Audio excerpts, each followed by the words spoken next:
We are going to discuss chromosomal theory of inheritance. ठीक है, Walter Sutton and Theodor Boveri, ठीक है, ये दोनों साइंटिस्ट है जिन्होंने क्रोमोसोमल थ्योरी ऑफ इनहेरिटेंस दी थी। ठीक है, बेसिकली हुआ क्या था कि मेंडल ने जो एक्सपेरिमेंट परफॉर्म किया था उस टाइम उसको वो पॉपुलैरिटी या आप बोल सकते हो कि मतलब रिसर्च की फील्ड में नहीं इंक्लूड किया गया था और 1900 तक वो अनडिस्कवर्ड रहा था।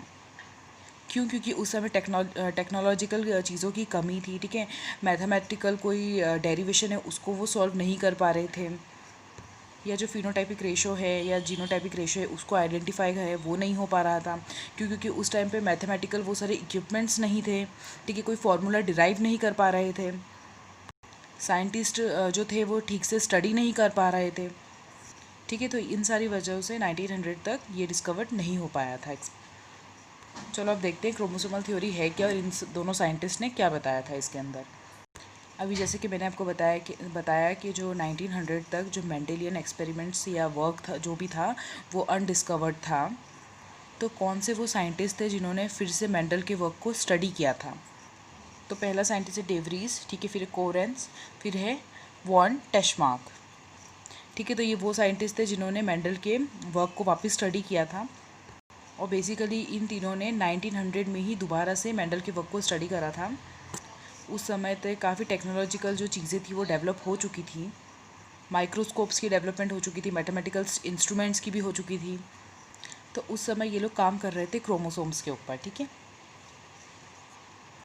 देखो क्रोमोसोमल थ्योरी ऑफ इनहेरिटेंस ये कहती है कि जो नंबर ऑफ़ क्रोमोसोम्स है, ठीक है, तो ये आपको याद रखना है कि जो नंबर ऑफ़ क्रोमोसोम्स है जब गैमेट की फॉर्मेशन होगी तो जो होमोलॉगस क्रोमोसोम्स जो हैं वो एक दूसरे से सेपरेट हो जाते हैं। तो मियोसिस और माइटोसिस जो डिवीज़न है उसके बेसिस पर उन्होंने बताया था। मान लीजिए कोई भी एक सेल है जिसके अंदर 46 नंबर ऑफ़ क्रोमोसोम्स है। अब मान लीजिए कि जो ये सेल है वो ऊगोनिया है, मतलब फीमेल की जो ओवरी का जो सेल है जो कि गैमेट की फॉर्मेशन में इन्वॉल्व है। तो उसके पास में होमोलोगस क्रोमोसोम्स प्रेजेंट होंगे। टोटल कितने क्रोमोसोम्स होंगे उनके पास में? 46 नंबर ऑफ़ क्रोमोसोम्स होंगे। लेकिन जिस समय क्रोमोसोम्स होती है, फॉर्मेशन होता है, उस समय वो क्या हो जाते हैं, एक दूसरे से सेपरेट हो जाते हैं, जिसके बाद हमारे पास में हैप्लॉइड स्ट्रक्चर यानी कि गैमेट्स की फॉर्मेशन होती है। फिर से देखो, कभी भी अगर गैमेट की फॉर्मेशन होगी तो जो डिप्लॉइड सेल्स हैं उनके अंदर मियोसिस होती है और मियोसिस होने पर जो क्रोमोसोम्स नंबर होते हैं वो हाफ हो जाते हैं। तो एक दूसरे के सामने जो होमोलोगस क्रोमोसोम्स जो प्रेजेंट थे वो सेपरेट हो जाते हैं। तो फर्स्ट पॉइंट यही था कि homologous chromosomes get separated during gamete formation. अब दूसरे पॉइंट में उन्होंने ये बताया है कि किन क्रोमोसोम्स के अंदर 2 एलिल्स प्रेजेंट है, मतलब जीन प्रेजेंट है वो भी सेम साइड पर। किसके ऊपर? होमोलोगस क्रोमोसोम्स के ऊपर। अब इसके अंदर जो क्रोमोसोमल है, अगर एक पे यहाँ पर जीन प्रेजेंट है तो दूसरी साइड में भी वो यहीं पर प्रेजेंट होने चाहिए। तो हम क्या लिखेंगे? A number of genes are present on the homologous chromosomes at the same site. ठीक है, तो जो दोनों ही जो होमोलोगस क्रोमोसोम्स है उनके पास में जो एलील्स प्रेजेंट है, जो जीन प्रेजेंट है, वो एक ही साइड पे प्रेजेंट होंगे। और जो इन जीन को जो पोजीशन दी गई है उसको बोला जाता है लोकस। ठीक है, तो क्या बोलेंगे? Position assign to the gene is called locus. ठीक है, तो मैंने आपको ये बताया है कि जो होमोलोगस जो क्रोमोसोम्स हैं उसमें नंबर ऑफ़ जीन्स प्रेजेंट होते हैं और वो जितने भी जीन्स होंगे वो सेम साइट पे प्रेजेंट होंगे। और ये जो जीन जिस साइट पे प्रेजेंट है उसको हम क्या कहेंगे? लोकस कहेंगे। और जब भी गैमेट फॉर्मेशन होगी तो जो होमोलोगस क्रोमोसोम्स है वो एक दूसरे से क्या हो जाएंगे? सेपरेट हो जाएंगे। लेकिन क्या ये वापस आके कहीं ना कहीं डिप्लॉयड कंडीशन बनाएंगे या नहीं? बिल्कुल बनाएंगे। जब भी जाइगोट की फॉर्मेशन होती है यानी कि मेल गैमेट और फीमेल गैमेट जब आपस में फ्यूज़ करेंगे तो क्या होगा कि डिप्लॉयड कंडीशन फिर से रिगेन हो जाएगी। तो क्या बोलेंगे? सॉरी, रिटेन हो जाएगी। Diploid condition is retain during fertilisation. During zygote formation भी लिख सकते हैं, फर्टिलाइजेशन भी लिख सकते हैं, दोनों सही है। ठीक है, तो ये है आपका क्रोमोसोमल थ्योरी ऑफ इनहेरिटेंस जो किसने दी थी आपको? सल्टन और बोवरी ने दी थी। इन्होंने किसके बारे में बताया था? इन्होंने क्रोमोसोमल पैटर्न के बारे में बताया था।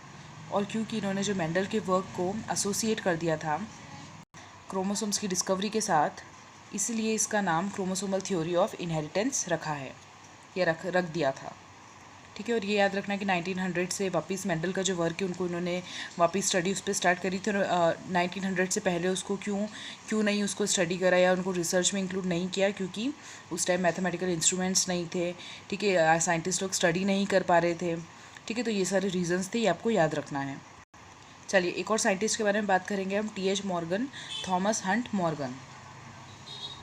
ये जो साइंटिस्ट है इन्होंने ड्रोसोफिला मेलेनोगैस्टर, ठीक है, एक फ्रूट फ्लाई के ऊपर एक एक्सपेरिमेंट किया था जिसमें वो लिंकेज और रिकॉम्बिनेशन को स्टडी करना चाहते थे। ठीक है, तो आप याद रखना कि टी एच मॉर्गन एक ऐसे साइंटिस्ट थे जिन्होंने ड्रोसोफिला मेलेनोगैस्टर के ऊपर स्टडी की थी, जिसको आप फ्रूट फ्लाई भी बोलते हो। ठीक है, उन्होंने क्या पता करना चाहते थे, वो लिंकेज और रिकॉम्बिनेशन। ड्रोसोफिला मेलेनोगैस्टर फ्रूट फ्लाई का साइंटिफिक नाम है।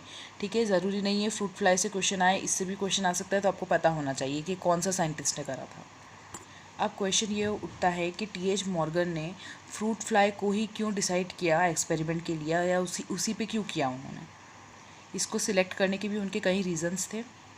देखो बेसिकली इसका ये रीज़न है कि जो फ्रूट फ्लाइज होते हैं ना, वो लार्ज नंबर ऑफ ऑफस्प्रिंग को प्रोड्यूस करते हैं एक सिंगल मैटिंग में। तो हम क्या लिखेंगे, large number of offspring is produced in single matting.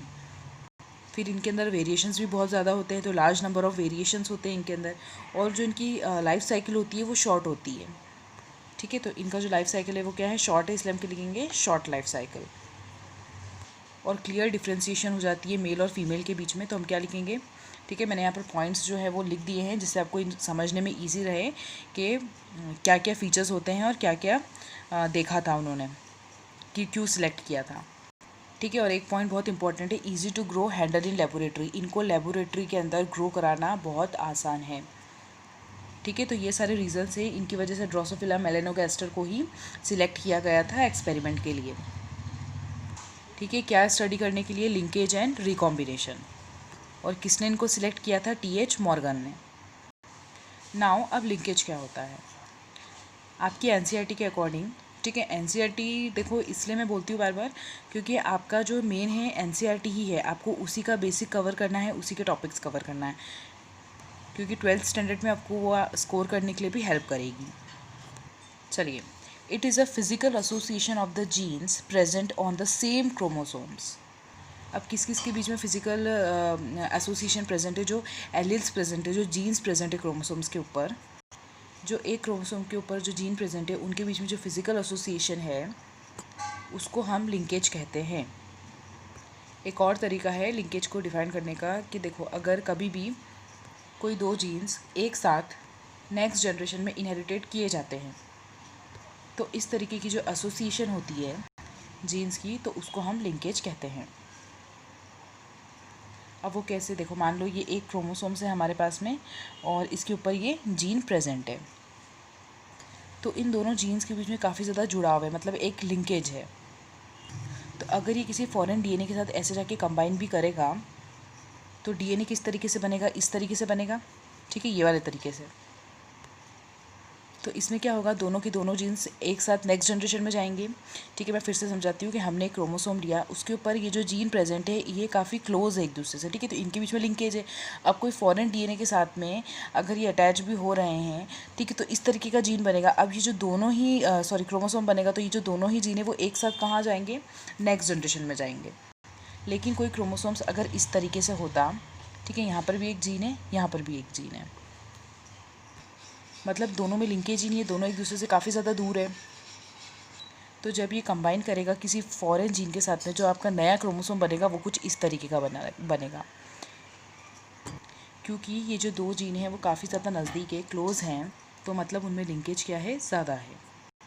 और जब लिंकेज ज़्यादा होता है तो वो as it is next generation में जा रहे हैं, मतलब जो पेरेंट वाले जो हैं वो ही सबसे ज़्यादा रिप्रेजेंट हो रहे हैं। लेकिन अगर जैसे यहाँ पर लिंकेज बहुत कम है, तो क्या ये पेरेंट जैसा ही क्रोमोसोम है, क्या ये पेरेंट जैसा ही डीएनए है, नहीं।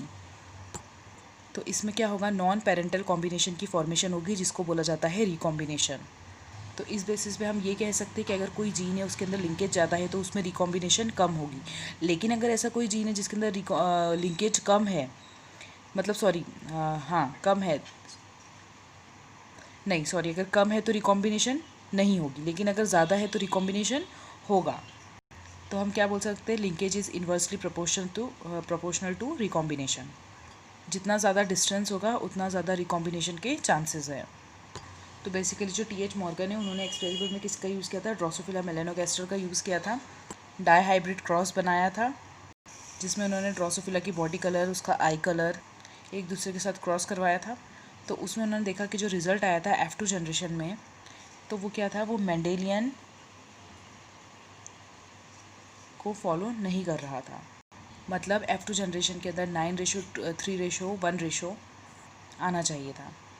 पर जो इनहेरिटेंस है आई कलर और बॉडी कलर का, किसमें, ड्रोसोफिला में, अगर वो उसको फॉलो करता तो, क्योंकि जो ड्रोसोफिला के केस के अंदर F2 जनरेशन के अंदर सेम रिज़ल्ट नहीं आ रहा था, तो यहाँ पर डिफरेंस है किसमें, मेंडल के केस में और टी.एच. मॉर्गन के केस में।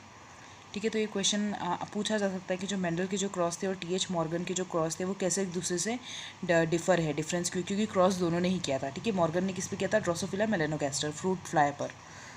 तो यहाँ पर जो टी.एच. मॉर्गन है उनके एक स्टूडेंट भी है, एल्फर्ड स्टूवेंट।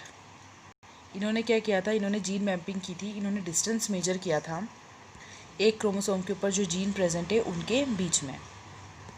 तो उन्होंने जो यूनिट दी थी डिस्टेंस मेजर करने के लिए उसको बोला जाता है सेंटीमॉर्गन। ठीक है, तो यहाँ पर आपका कंप्लीट होता है लिंकेज एंड रिकॉम्बिनेशन।